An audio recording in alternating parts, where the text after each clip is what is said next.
From New York and a member of the Foreign Affairs Committee. Congressman, it's always good to see you. Just 5 minutes from where I'm standing, and an American, Naomi Gonzalez, was killed. We learned just a short time ago, about an hour ago, that an American was among those killed in the terror attacks in Mali. What's an American to think about what's going on in the world and the danger that they might face? Well, we're fortunate, number one, that since 9/11 we have not had the major catastrophe, the major terrorist attack that has taken place recently in Paris. I think that we've learned a lot, and others have a lot to learn from us, how we've got our intelligence agencies working together. But we also live in a world where it's going to take multilateralism. I mean, I think what the president has been trying to do and what we need all hands on deck, from our EU allies, from Turks, from the Gulf states, even from Russia. Everybody has a part to play in this, particularly against this fight against ISIS, who's the enemy against us all.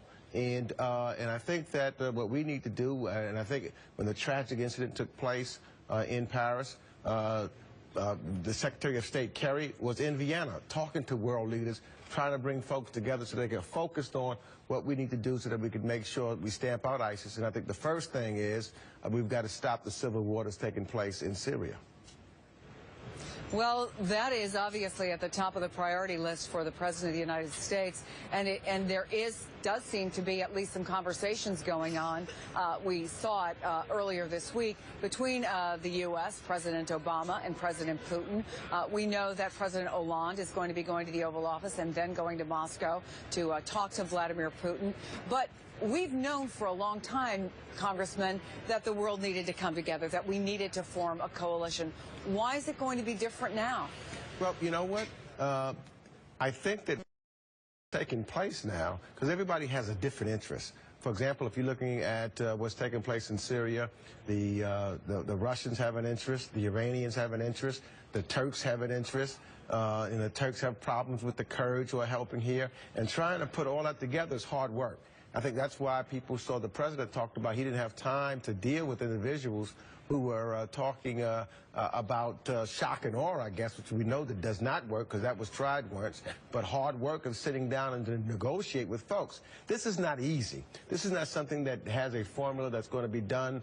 You can wave a magic wand and it'll be done tomorrow. It's going to take time, and I think that we've heard the administration say that before. This will take time, and it'll take a long period of time, so we can make sure that all of those interests are there.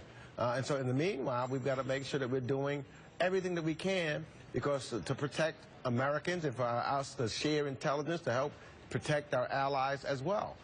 It is not a process that is easy. It's a process that's going to cause for us not to do the kinds of things that we did yesterday in Congress, though. Simply coming up with the bill that quote-unquote keep America safe, that does not keep America safe. And in fact, I think it's a bill that actually helps ISIL recruit individuals to say that we're going to turn our backs on people who are trying to run away from the kind of terrorist activities that are taking place there, innocent men, women, and children.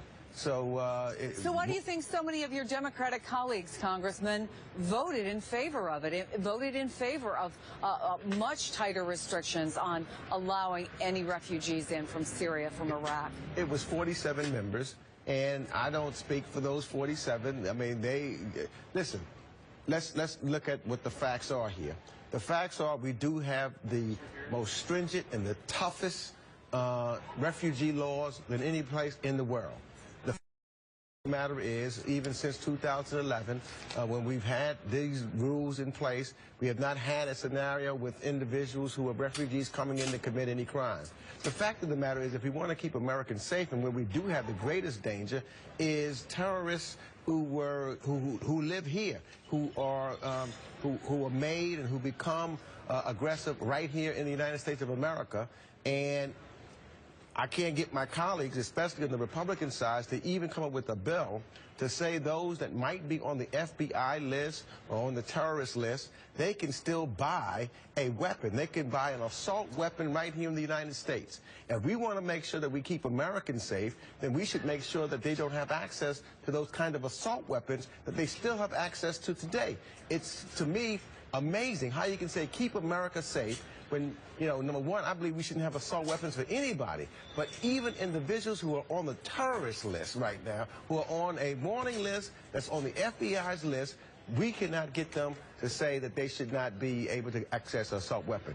That, to me, is just hypocritical of what we did yesterday to what we really need to do to keep America safe. Congressman Gregory Meeks, it's always good to talk to you.